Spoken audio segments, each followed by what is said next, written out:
الشيطان بسم الله الرحمن الرحيم ألم تر إلى الذين أوتوا نصيبا من الكتاب يؤمنون بالجبت والطاغوت ويقولون للذين كفروا هؤلاء أهدى من الذين آمنوا سبيلا أولئك الذين لعنهم الله ومن يلعن الله فلن تجد له نصيرا أم لهم نصيب من الملك فإذا لا يؤتون الناس نقيرا أم يحسدون الناس على ما آتاهم الله من فضله فقد آتينا آل إبراهيم الكتاب والحكمة وآتيناهم ملكا عظيما فمنهم من آمن به ومنهم من صد عنه وكفى بجهنم سعيرا إن الذين كفروا بآياتنا سوف نصليهم نارا كلما نضجت جلودهم بدلناهم جلودا غيرها ليذوقوا العذاب إن الله كان عزيزا حكيما والذين آمنوا وعملوا الصالحات سندخلهم جنات تجري من تحتها الأنهار خالدين فيها أبدا لهم فيها أزواج مطهرة وندخلهم ظلا ظليلا صدق الله العظيم छा न ॾिठो तूं उन्हनि माण्हुनि जे तरफ़ जो ॾिना विया हिसो किताब खां ईमान आणनि था बुतनि ते ऐं शैतान ते ऐं चवनि था उन्हनि माण्हुनि जे लाइ जिन कुफ़ुर कयो त इहे वधीक सिधे दग वारा आहिनि हिदायत वारा आहिनि मोमिननि खां दग जे एतबार सां रस्ते जे एतबार सां इहे उहे माण्हू आहिनि जिन ते लानत कई आहे अल्लाह ताला ऐं जंहिं ते लानत करे अल्लाह ताला पोइ हरगिज़ न लहंदे तूं इन जे लाइ कोई बि मददगार या इन्हनि जे लाइ हिसो बादशाही खां पोइ तंहिं वक़्तु नथा ॾियनि माण्हुनि खे ज़रे बराबरि तिर बराबरि या हसद कनि था माण्हुनि सां उन ते जो ॾिनो इन्हनि खे अल्लाह ताला पंहिंजे फ़ज़ीलत खां पोइ बेशक ॾिनोसीं असां इब्राहिम अलैहिस्सलाम जे आल खे किताब ऐं दानाई ऐं ॾिनीसीं असां इन्हनि खे बादशाही वॾी पोइ कुझु इन्हनि मां जिन मञियो इन खे ईमान आंदो उन ते ऐं कुझु इन्हनि मां जिन रोकियो इन खां ऐं काफ़ी आहे जहन्नम साड़िण जे एतबार सां बेशक जिन माण्हुनि कुफ़ुर कयो असांजे आयतुनि जो अन क़रीब दाख़िल कंदासीं असां इन्हनि खे बाह में जॾहिं जो सड़ी वेंदियूं खलूं इन्हनि जूं मटाईंदासीं असां इन्हनि खे खलूं सवाइ इन्हनि जे ताकी चखनि इहे अज़ाब खे बेशक अल्लाह ताला आहे ज़बरदस्त हिकमत वारो ऐं जिन माण्हुनि ईमान आंदो ऐं अमल कयूं चङा अन क़रीब दाख़िल कंदासीं असां इन्हनि खे जन्नतुनि में जो वहनि थियूं इन्हनि जे हेठां नहरूं हमेशह हमेशह इन में रहंदड़ हूंदा इन्हनि जे लाइ इन जन्नतुनि में हूंदियूं घरवारियूं पाक ऐं दाख़िल कंदासीं असां इन्हनि खे घाटियुनि छांवनि में सूरतुन निसा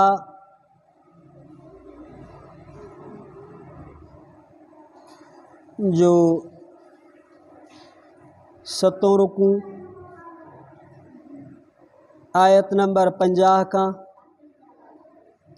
आयत नंबर 57 ताईं ऐं 5 सिपारे जो 5 रुकू इहे आयतूं तिलावत कयूंसीं ऐं उन रुकू जूं 2 आयतूं रहायूंसीं इन्हनि आयतुनि जी इंशाअल्लाह ताला तिलावत ऐं तर्जुमो ऐं तफ़सीर सुभाणे जे दर्स में पढ़ंदासीं अॼोके दर्स जो ख़ुलासो तफ़सीर मारिफुल कुरान हज़रत मौलाना मुफ्ती मोहम्मद शफ़ी रहमतुल्लाह अलैह जन जी तसनीफ़ जुल्द नंबर 2 सफ़ो नंबर 431 तां इख़्तिसार सां पेश ख़िदमत आहे। पहिरीं आयत जे पहिरियन अल्फाज में अल्लाह ताला फ़रमायो त ये जिब्त ऐं तागूत ते ईमान था आणनि। जिब्त मां मुराद छा आहे, तागूत मां मुराद छा आहे?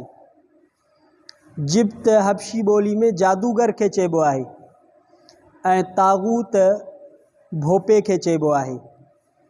हज़रत उमर रज़ियल्लाहु तआला अन्हु फ़रमाइनि था जिब्त मां मुराद जादू आहे ऐं तागूत मां मुराद शैतान आहे। हज़रत मालिक बिन अनस रज़ियल्लाहु तआला अन्हु खां मनक़ूल आहे अल्लाह खां सवा जिन शयुनि जी इबादत कई थी वञे उन्हनि समूरनि खे तागूत चइबो आहे। असुल में जिब्त बुत जो नालो आहे, पर बाद में उनजो इस्तेमाल अल्लाह खां सवा ॿी इबादत जिन शयुनि जी कई थी वञे उन्हनि खे जिब्त ऐं तागूत चइबो आहे। इन आयत जो शान नुज़ूल चइबा त इहा आयत छो नाज़िल थई, इन जो कारण, इन जो काज़, इन जो सबब छा आहे।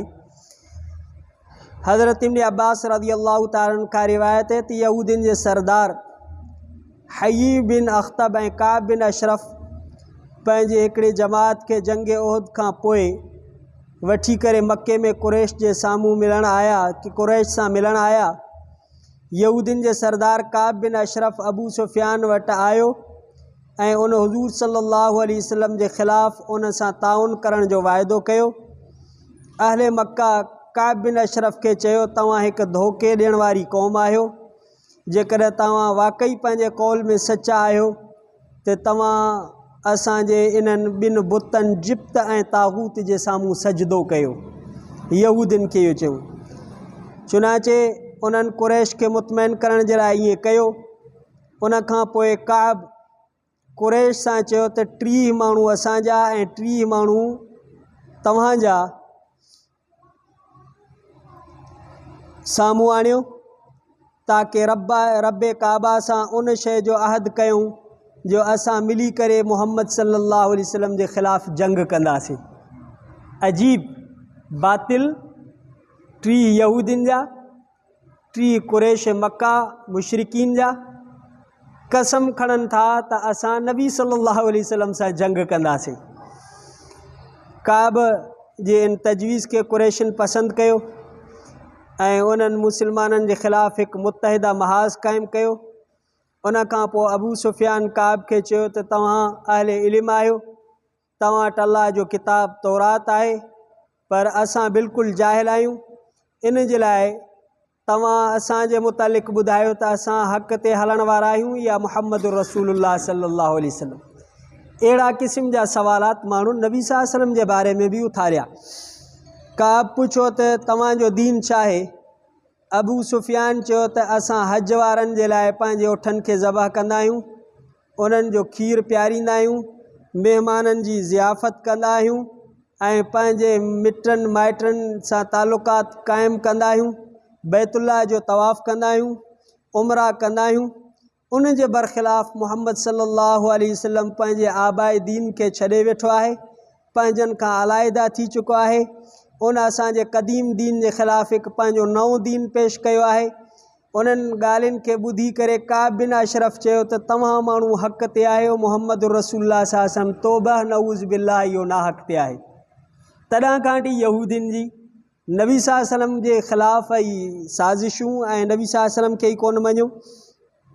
उन ते अल्लाह ताला इहा आयत नाज़िल फ़रमाई ऐं उन्हनि जी अल्लाह ताला मज़म्मत फ़रमाई।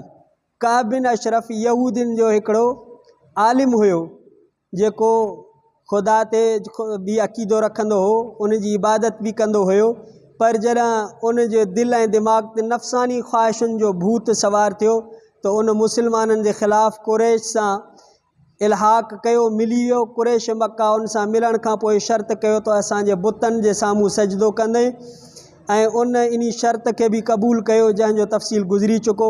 उन पंहिंजे मज़हब जे ख़िलाफ़ कुरैश जे शर्त खे पूरो कयो पर पंहिंजे मज़हबी अक़ाइद के क़ाइमु रखण जे लाइ उन्हनि खां अलाइदगी इख़्तियार करण खे गवारो न कई।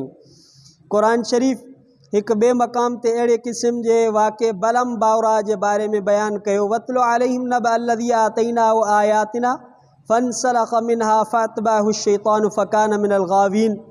त बलम बावरा बि हिकिड़ो आलिम हुयो, दरवेश हुयो, पर जॾहिं उन पंहिंजी नफ़सानी ख़्वाहिशुनि खे पूरे करण जे लाइ मूसा अलैहिस्सलाम जे ख़िलाफ़ु नापाक तदबीरूं शुरू कयूं त मूसा अलैहिस्सलाम जो कुझु बिगाड़े न सघियो, लेकिन पाण मरदूद ऐं गुमराह थी वियो। त अल्लाह जे नबियनि जे शरीयत खे माण्हू छॾे करे जेकॾहिं पंहिंजे नफ़सानी ख़्वाहिशुनि जे कढ लॻी पवंदो त इहो माण्हू गुमराह आहे। उन खां बाद में अल्लाह ताला लानत कई आहे अहिड़नि माण्हुनि ते ऐं जंहिं ते अल्लाह जी लानत हुजे उन खे अल्लाह जो क़ुर्ब हासिल न थी सघंदो ऐं उन्हनि जे लाइ आख़िरत में रुसवाई आहे। लानत जा मुस्तहक़ केरु आहिनि? वमन यलअनिल्लाहु फलन तजिद लहू नसीरा। इन आयत मां मालूम थिए थो नबी सल्लल्लाहु अलैहि वसल्लम इरशाद मुबारक फ़रमायो आहे त व्याज ॾियण वारो, व्याज खाइण वारो, उन जे लिखण वारो, उन जी गवाही ॾियण वारो, सभ ते लानत आहे ऐं सभु गुनाह में बराबर जा शरीक आहिनि। इहा रिवायत मुस्लिम शरीफ़ में बहावाला मिशकात जे मौजूदु आहे। हिकिड़ी ॿी हदीस पाक में आहे, पाण करीम सल्लल्लाहु अलैहि वसल्लम फ़रमायो, इहा बि बहावाला मिशकात शरीफ़ आहे, जेको माण्हू लूत अलैहिस्सलाम जे क़ौम वारो अमल करे थो उहो बि लानती आहे। टी रिवायत में सईदनि जो इरशाद आहे, अल्लाह ताला चोर ते बि लानत मोकिले थो, जेको आने ऐं रस्सी जहिड़ी हक़ीर शयुनि जी चोरी खां बि पाण खे नथो बचाए, जंहिंजी सज़ा में उनजो हथ कटिजी थो वञे। इहा रिवायत बि बहावाला मिशकात जे मुत्तफ़क़ुन अलैहि आहे। ऐं हिकिड़ी हदीस पाक में ईंदो आहे, अल्लाह ताला जी लानत आहे व्याज खाइण वारे ते, खाराइण वारे ते ऐं उन्हनि औरतुनि ते जेके पंहिंजे जिस्म खे सोराख़ कराए सुई सां पोइ उन में सुरमो विझंदियूं आहिनि ताकी उन्हनि जी सूंहुं पैदा थिए। ऐं तस्वीर साज़ी करण वारे ते बि अल्लाह जी लानत आहे। हिकिड़ी ॿी हदीस में ईंदो आहे, अल्लाह ताला लानत मोकिले थो शराब ते ऐं उन जे पीअण वारे ते, प्यारण वारे ते, उन जे विकिणंदड़ ते, उन जे ख़रीद कंदड़ ते, उन जे निपूड़ींदड़ ते, उन जे खणंदड़ ते, उन जे घुराईंदड़ ते, इन्हनि समूरनि ते लानत आहे। इहा रिवायत अबू दाऊद में, इब्न माजा में बहावाला मिशकात मौजूदु आहे। हिकिड़ी ॿी हदीस पाक में आहे, रसूलुल्लाह सल्लल्लाहु अलैहि वसल्लम जो इरशाद मुबारक आहे, अल्लाह जे किताब में ज़्यादती करण वारे ते ऐं उहो माण्हू जेको शख़्स जबर ऐं कहर सां इक़्तिदार हासिल करे ऐं उन माण्हू खे इज़त ॾिए जंहिंखे अल्लाह ज़लील कयो हुजे ऐं जंहिंखे अल्लाह इज़त अता कई हुजे उनखे ज़लील करे, ऐं टियों जेको अल्लाह जी तक़दीर खे कूड़ो करे, चौथों जेके अल्लाह जे हराम कयल शयुनि खे हलाल सम्झे, ऐं पंजों जेको मुहर्रमात खे हलाल करण वारो हुजे, छहों जेको मुंहिंजी सुन्नत खे छॾण वारो हुजे। इहा रिवायत बैहक़ी में मिशकात जे हवाले सां मौजूदु आहे। हज़रत अबू हुरैरा रज़ियल्लाहु तआला अन्हु खां रिवायत आहे त नबी सल्लल्लाहु अलैहि वसल्लम फरमाए, अहिड़े मर्द ते लानत आहे जेको औरतुनि जो लिबास पाए ऐं अहिड़ी औरत ते लानत आहे जेको मर्दनि जो लिबास पाए। मिशकात शरीफ़ में इहा बि रिवायत आहे। आयशा सिद्दीक़ा रज़ियल्लाहु तआला अन्हा खां आहे त कई अर्ज़ु कयो त हिकिड़ी औरत जेका मर्दाना जूता पाए थी, हज़रत आयशा सिद्दीक़ा रज़ियल्लाहु तआला अन्हा फरमायत, अल्लाह जे नबी सल्लल्लाहु अलैहि वसल्लम अहिड़ी औरत ते लानत कई आहे जेका मर्दनि जे तौर तरीक़े खे इख़्तियार करे थी। हज़रत इब्न अब्बास रज़ियल्लाहु तआला अन्हु खां रिवायत आहे, नबी सल्लल्लाहु अलैहि वसल्लम लानत कई आहे उन्हनि मर्दनि ते जेके औरतुनि वांगुरु शक्ल ऐं सूरत ठाहे करे घुमनि था, ऐं लानत आहे उन्हनि औरतुनि ते जेका शक्ल सूरत में मर्दाना सूरत इख़्तियार कनि थियूं। ऐं फरमायूं त बुखारी शरीफ़ में हज़रत अब्दुल्ला बिन मसूद रज़ियल्लाहु तआला अन्हु फरमायो अल्लाह ताला जी लानत आहे। इहे सुयुनि सां सुराग करे ऐं सुरमो भराईंदड़नि ते ऐं जेको औरतूं भीरूं पटे करे उन्हनि खे सन्हो थियूं कनि, बारीक थियूं बणाइनि। ऐं लानत आहे उन्हनि औरतुनि ते जेके ॾंदनि में विथियूं कराए कुशादगी कराइनि थियूं, अल्लाह जे ख़िलक़त खे मटाइण वारियूं आहिनि। उन खां पोइ हज़रत इब्न मसऊद रज़ी अल्लाह तआला अन्हु फरमाए, नबी सल्लल्लाहु अलैहि वसल्लम फरमाए त मोमिन उहो न आहे जेको तानाबाज़ हुजे ऐं लानतबाज़ हुजे ऐं न की बदगो हुजे, माना हरू भरू मुसलमान खां ते लानत न करे। ॿी रिवायत में हज़रत अबू दरदा रज़ी अल्लाह तआला अन्हु फरमाइनि था, मां हुज़ूर सल्लल्लाहु अलैहि वसल्लम खां इहो फरमाईंदे ॿुधो, जॾहिं बानो कंहिं शइ ते लानत कंदो आहे त उहा लानत आसमान जे तरफ़ चढ़ंदी आहे, जंहिं ते आसमान जा दरवाज़ा बंदि कया वेंदा आहिनि। पोइ उहा ज़मीन जे तरफ़ लहंदी आहे त ज़मीन जा दरवाज़ा बंदि कया वेंदा आहिनि, यानी ज़मीन उन लानत खे क़बूल न कंदी आहे। पोइ उहा सॼे घुमंदी आहे ऐं खॿे घुमंदी आहे, जॾहिं उनखे कोई रस्तो न मिलंदो आहे त जंहिं ते लानत कई वई उन वटि पहुचंदी आहे। जेकॾहिं उहो वाक़ई लानत जो मुस्तहक़ आहे त उन ते पवंदी आहे, वरना जेको लानत मोकिलण वारो आहे उन ते उहा लानत वञी पवंदी आहे। तंहिंजे करे हरू भरू कंहिं ते लानत करणु इहा बि सही ॻाल्हि न आहे। हज़रत इब्न अब्बास रज़ी अल्लाह ताला खां रिवायत आहे त हिकिड़े माण्हू हवा कंहिंजी चादर उॾाई ऐं उन हवा ते लानत मोकिली। उन ते नबी सल्लल्लाहु अलैहि वसल्लम फरमायसि उन ते लानत न कयो, इन जे लाइ त अल्लाह जे तरफ़ां उनखे हुकुम थियल आहे त ईअं इन्हनि शयुनि ते न आहे करणी। उन खां बाद में अल्लाह ताला यहूदियुनि जे साड़ खे बयानु कयो, हसद खे बयानु कयो त उहे साड़ कंदा हुआ त असां खां इहा बादशाही या सुल्तनत खसिजी वई आहे। त अल्लाह ताला फरमायो त नबी सल्लल्लाहु अलैहि वसल्लम खे जेका नबूवत मिली, हुज़ूर अलैहिस्सलातु वस्सलाम हज़रत इब्राहीम अलैहिस्सलातु वस्सलाम जे ख़ानदान मां हुया ऐं इहो नबूवत जो सिलसिलो, आसमानी किताबनि जो सिलसिलो अल्लाह ताला जारी फ़रमाए ऐं रसूलुल्लाह सल्लल्लाहु अलैहि वसल्लम खे अता फ़रमायो। यहूदियुनि खे इन ॻाल्हि ते साड़ थींदो। हसद ऐं साड़ छा खे चइबो आहे? हसद ऐं साड़ इन खे चइबो आहे जो माण्हू चए त फलाणे माण्हू वटि जेका नेमत आहे इहा ख़तमु थी करे मूंखे हासिलु थी वञे। अल्लाह जे नबी सल्लल्लाहु अलैहि वसल्लम इन खां मनो फ़रमायो आहे त पाण में बुग़्ज़ ऐं हसद न कयो, हिक ॿिए खे पुठी न ॾियो, अल्लाह जा बाना थी रहो, हिक ॿिए जा भाइर थी रहो, हसद ऐं बुग़्ज़ खां पंहिंजो पाण खे बचायो। हसद इहा हालिका आहे, इहा ठोड़ो करे छॾींदी आहे। फरमायूं वारनि खां ठोड़ो न कंदी आहे, जीअं वार मथे तां कूड़ाए माण्हू ठोड़ो थी वेंदो आहे, ईअं इहो साड़ दीन खे चटे ऐं ठोड़ो करे छॾींदो आहे, माना दीन चट थी वेंदो आहे। साड़ जो एॾो नुक़सानु आहे। आख़िरी आयत में अल्लाह ताला फरमायो त जॾहिं माण्हू जहन्नम में वेंदा त उन्हनि जी खल सड़ी वेंदी ऐं उनखे खल खे तब्दील कयो वेंदो। इहा एतिरी तकड़ में तब्दील थींदी जो हिकु घड़ी में 100 दफ़ा खल तब्दील थी वेंदी। बाह हिकु ॾींहं में 70,000 दफ़ा उनखे खाई वेंदी। जॾहिं उनखे खाई वेंदी त उन्हनि माण्हुनि खे चयो वेंदो पोइ तव्हां वरी पंहिंजी हालत ते मोटी वञो, उहे मोटी वेंदा। माना हिकु बाह हिकिड़े ॾींहं में 70,000 दफ़ा उन्हनि जे खल खे साड़ींदी, वरी उहे मटिजी वेंदा। नबी सल्लल्लाहु अलैहि वसल्लम फरमायो आले जहन्नम में सभ खां घटि में घटि जा माण्हू खे अज़ाब हूंदो, जंहिंजे पेरनि जे तरियुनि जे हेठां ॿ टांडा रखिया वेंदा, जंहिंजे करे उनजो दिमाग़ ईअं ट्रिच कंदो पियो जीअं देगड़ी में पाणी ट्रिच कंदो आहे, एॾो उनखे अज़ाब थींदो। उन खां बाद में अल्लाह ताला जन्नतियुनि जूं नेमतूं बयानु फ़रमायूं। जिन ईमान आंदो अमल सालिह कयो उन्हनि खे अल्लाह ताला फरमाए त जन्नत में पाकीज़ा औरतूं अता फ़रमाईंदासीं। पाकीज़ा छा खां हूंदियूं? हैज़ खां पाकीज़ा हूंदियूं, बोल बराज़ खां, काकूस पेशाब खां ऐं जेको आहे ज़ुकाम वग़ैरह खां पाक हूंदियूं। ऐं हज़रत मुजाहिद फरमायो आहे तो हे ॿार पैदा करण खां ऐं नापाक नुतफ़े खां पाक हूंदियूं। क़यामत जे ॾींहुं उन्हनि खे घाटी छांव में हूंदा। हज़रत अबू हुरैरा रज़ियल्लाहु तआला अन्हु खां रिवायत आहे, नबी सल्लल्लाहु अलैहि वसल्लम फरमायो जन्नत में अहिड़ो वणु आहे जंहिंजे छांव में जेकॾहिं हिकु सवार 100 साल ताईं पंहिंजे सवारी खे ड्रोड़ाए तो उन टारी जे छांव के 100 साल ताईं ख़त्म न करे सघंदो। अल्लाह ताला असां समूरनि खे जन्नत में आला मक़ाम अता फ़रमाए। अल्लाह ताला असां समूरनि खे जहन्नम जे बाह खां बचाए।